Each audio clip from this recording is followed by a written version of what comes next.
कथा यह है महाराज मेरे की, हिंद का अमर उजाला था। आन पे कर दिए प्राण न्यौछावर, लहू में जिसके ज्वाला था।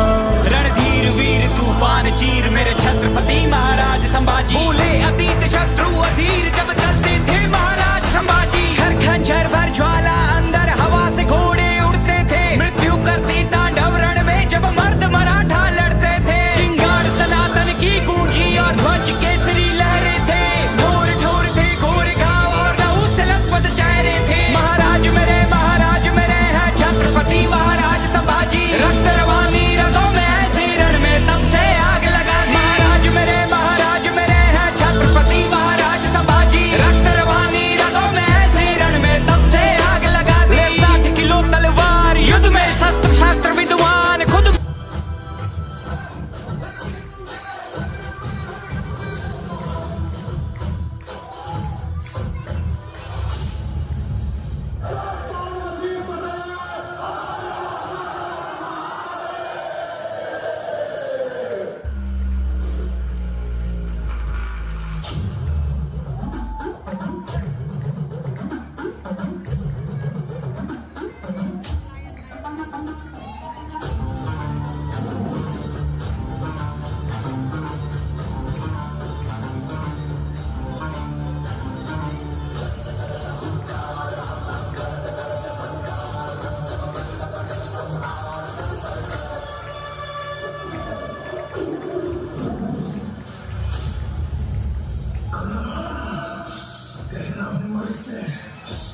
शेर नहीं रहा।